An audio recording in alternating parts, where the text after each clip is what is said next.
Assalamualaikum warahmatullahi wabarakatuh. Kami dari kelompok 4 akan mempresentasikan hasil dari diskusi kelompok kami yang berjudul e-marketing. Sebelumnya, saya sebagai moderator akan memperkenalkan kelompok kami. Yang pertama yaitu Soluna Farda dengan NIM 2019-11-132. Yang kedua yaitu Ari Firnanda Adi dengan NIM 2019-11-210. Yang ketiga yaitu Devita Krismintanti dengan NIM 2019-11-442. Yang keempat yaitu Wafda Rahimatus Syafira dengan NIM 2019-11-667. Pemasaran melalui internet. Tujuan pemasaran adalah mengidentifikasi, mengantisipasi, dan memutuskan kebutuhan pelanggan secara menguntungkan. Variabel pasar utama menjadi pertimbangan ketika yang menerapkan strategi pemasaran adalah untuk memahami karakteristik pelanggan yang mereka targetkan. Mereka mungkin mentargetkan seorang jenderal basis pelanggan, tetapi lebih sering upaya pemasaran ditunjukkan pada satu atau lebih segmen pelanggan. Segmen pelanggan dapat ditentukan dengan berbagai kriteria termasuk usia, jenis kelamin, kelompok sosial ekonomi, geografi, pekerjaan, selera, dan minat, faktor budaya, dan gaya hidup. Internet adalah mekanisme tambahan yang tersedia bagi perusahaan yang memfasilitasi penerimaan dan pengiriman informasi kepada pelanggan, pemasok, dan mitra. Secara khusus, konektivitas pelanggan ke situs internet memberi perusahaan dan penyimpanan informasi berharga terkait pelanggan yang berkelanjutan yang dapat digunakan untuk menginformasikan strategi e-marketing mereka. E-marketing adalah penggunaan teknologi komunikasi elektronik seperti internet untuk mencapai tujuan pemasaran. Rencana pemasaran. Rencana e-marketing adalah bagian dari rencana yang lebih luas yang diterapkan oleh perusahaan untuk mencapai tujuan yang telah ditetapkan. Kontribusi e-marketing merupakan bagian dari strategi e-bisnis untuk mencapai tujuan yang termasuk riset pasar dan komunikasi dengan pelanggan atau kelompok pelanggan dengan menggunakan internet. Rencana e-marketing dirancang untuk mengidentifikasi dan menetapkan cara untuk mencapai tujuan e-marketing. Rencana tersebut terdiri dari analisis fungsi permintaan dan pesaing. Ini membentuk dasar untuk mengembangkan dan menerapkan strategi untuk pasar sasaran. Bauran pemasaran. Setelah mengidentifikasi pasar sasaran, perusahaan mengembangkan pemasaran mereka strategi dengan berfokus pada bauran pemasaran. Pemasaran bauran adalah kombinasi produk, harga, tempat, dan promosi yang membantu mengingatkan penjualan ke pasar sasaran. Campuran unik dari elemen-elemen yang membentuk bauran pemasaran dapat membantu perusahaan bersaing lebih efektif, memastikan profitabilitas dan keuntungan sebuah keunggulan kompetitif. Internet mempengaruhi konstruksi bauran pemasaran dan oleh karena itu, e-bisnis perlu mengambil pengaruh yang diperhitungkan saat mengembangkan dan mengimplementasikan strategi pemasaran elektronik mereka. Step 1. Merek atau brand, istilah atau simbol yang diberikan kepada suatu produk oleh pemasok untuk membedakan penawaran dari produk serupa yang dipasok oleh saingan. Step yang kedua, menargetkan pelanggan online. E-marketing melibatkan penargetan pelanggan atau segmen pelanggan dengan informasi tentang perusahaan, aktivitasnya, dan produknya, serta layanan. Yang ketiga, iklan online, sarana komunikasi yang efektif dan membentuk mekanisme yang kuat bagi organisasi untuk mempromosikan dan memasarkan produk dan layanan ke khalayak berbasis luas atau sasaran. Yang terakhir, pengelolaan hubungan pelanggan. Banyak manajer telah menjadi sadar akan pentingnya loyalitas pelanggan dan membangun hubungan jangka panjang dengan pelanggan sebagai sarana dalam menciptakan keunggulan kompetitif seperti yang dicatat Likins 2002. Biayanya sebanyak 20 kali untuk mendapatkan pelanggan baru untuk mempertahankan. 3 bagian komponen model CRM.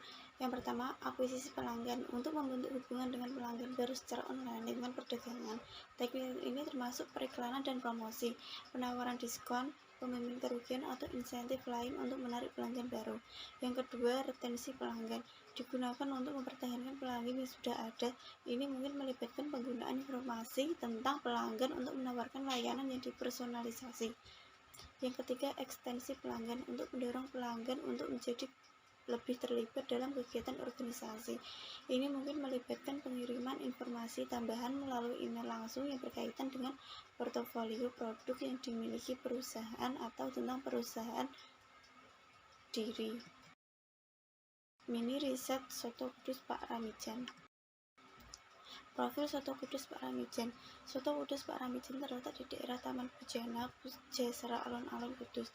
Soto Kudus Pak Ramijan ini adalah usaha turun-temurun yang sekarang dipegang oleh generasi kedua, yakni Ibu Haji Nikmah. Pertama kali sebelum berdirinya Soto Kudus Pak Ramijan ini, itu sudah generasi kedua. Jadi yang pertama adalah kakek atau ayah dari almarhum Pak Ramijan. Pada saat itu, ayah Pak Ramijan dan sang istri membuka usaha soto yang berkeliling karena kebanyakan pada saat itu untuk berjualan dengan berkeliling, belum ada tempat berjualan. Usia Pak Ramijan masih tergolong menuju dewasa berusia 16 tahun. Ayah Pak Ramijan dulunya berjualan dengan Pak Ramijan dengan berkeliling ke satu wilayah, kemudian mulai merambah ke beberapa wilayah. Visi dan misi. Visi sedekah, jadi ada plus minusnya, tapi beliau selalu punya prinsip untuk semangat. Misi, menyediakan layanan yang baik dan jujur, serta berusaha memberikan kualitas rasa yang khas soto Pak Ramijan, mengutamakan aroma dan citra rasa, selalu mengembangkan racikan. Tantangan yang dihadapi Pak Ramijan, banyak pesaing yang berada dalam satu lokasi yang sama di mana soto Kudus Pak Ramijan ini dijual, membuat Ibu Haja Nikmah memiliki tantangan tersendiri dalam usahanya tersebut. Namun dengan adanya pesaing-pesaing lain justru membuat semangat Ibu Haji Nikmah semangat membara, karena dari sisi yang berbeda Ibu Haja Nikmah harus memberikan kualitas penjualannya yang baik. Beliau juga mengatakan bahwa adanya pesaing tidak membuat semangatnya putus meskipun umurnya sudah terbilang senja, karena beliau yakin bahwa rezeki dan takdir sudah di tangan Allah. Nah, selanjutnya adalah kendala yang dihadapi. Kendala dalam sebuah usaha adalah hal yang cukup wajar, mengingat sektor bisnis memang pasti memiliki kendala. Dalam bisnis, teknik marketing atau pemasaran memiliki kekuatan yang besar. Mengingat apabila pemasaran tidak dilaksanakan dengan baik, maka operasional usaha juga tidak berjalan lancar, tidak terkecuali dengan UMKM yang dijalankan oleh Ibu Haja Nikmah, yakni Soto Kudus Pak Ramijan. Berikut adalah kendala yang dihadapi selama Ibu Haja Nikmah melaksanakan kegiatan UMKM Soto Kudus Pak Ramijan. Yang pertama, adanya COVID. Nah, pada tahun 2019, tidak ada yang tidak mengetahui adanya COVID-19 yang cukup menggemarkan dunia dan membuat dampak begitu luar biasa untuk Indonesia, termasuk pada bidang ekonomi. Adanya COVID membuat pelaku usaha harus mati-matian agar usahanya tidak tumbang ataupun bangkrut. Begitupun dengan usaha pada Soto Kudus Pak Ramijan. Ibu Haja Nikmah mengaku bahwa usahanya pada saat sebelum COVID memiliki kendala, namun kendala yang dimaksud adalah hal yang kecil pada saat terjadinya COVID, kemudian membuat usaha Soto Kudus Pak Ramijan baru berhenti dan tutup total selama 2 bulan. Kemudian pada bulan ketiga mencoba untuk kembali membuka warung Soto Kudus Pak Ramijan, namun hasilnya nihil. Karena sepi, pembeli Soto Kudus tidak menjual satupun. Dan akhirnya Ibu Haja Nikmah memutuskan untuk tutup kembali.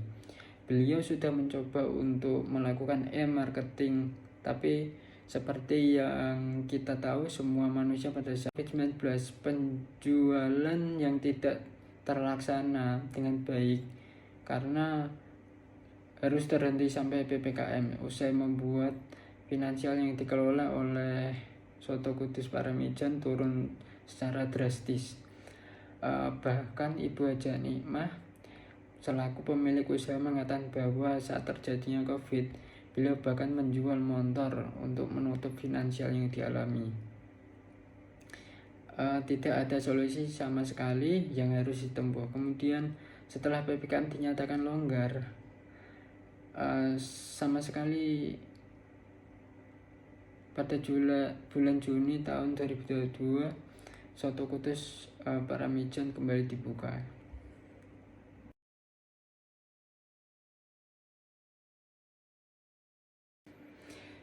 Berikut sumber daya manusia.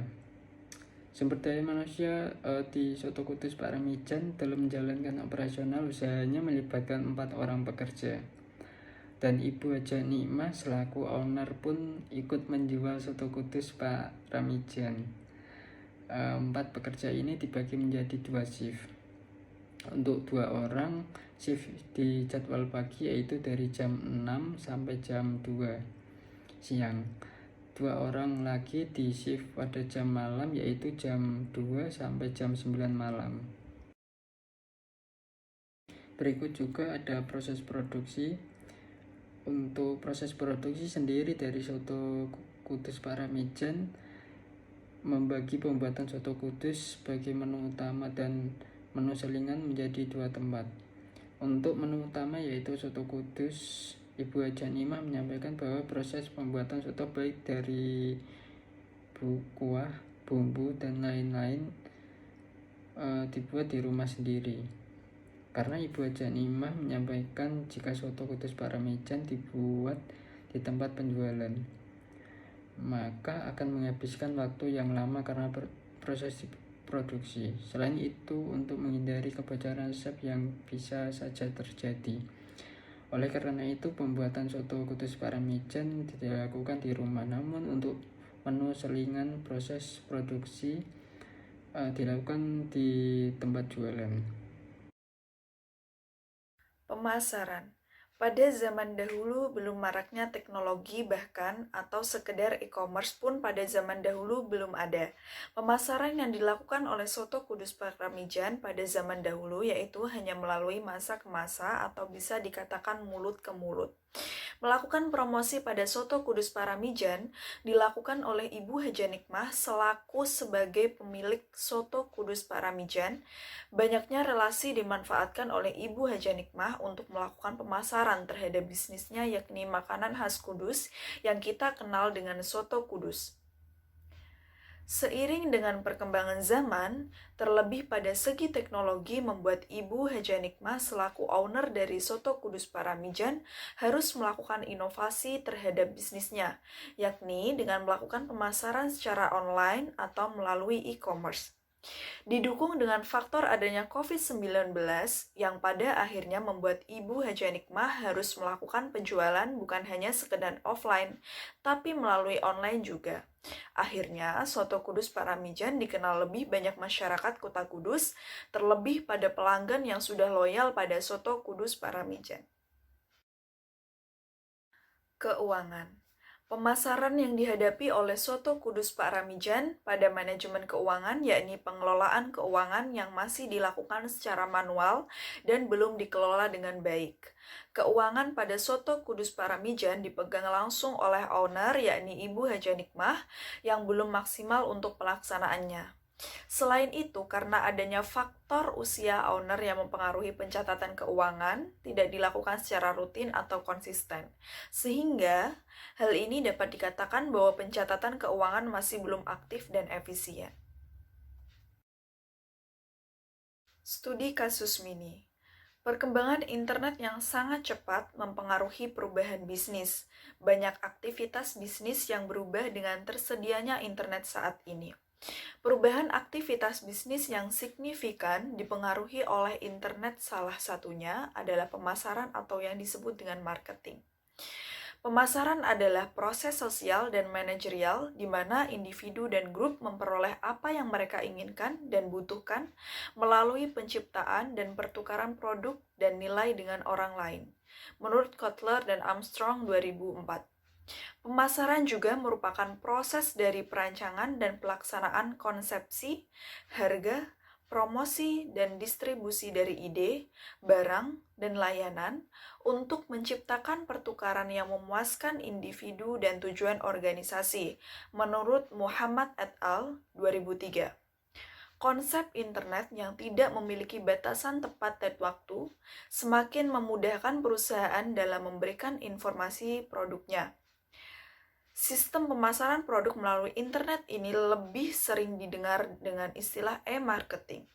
E-marketing menggambarkan usaha-usaha perusahaan untuk menginformasikan, berkomunikasi, mempromosikan, dan memasarkan produk dan jasa melalui internet, menurut Kotler and Armstrong 2004.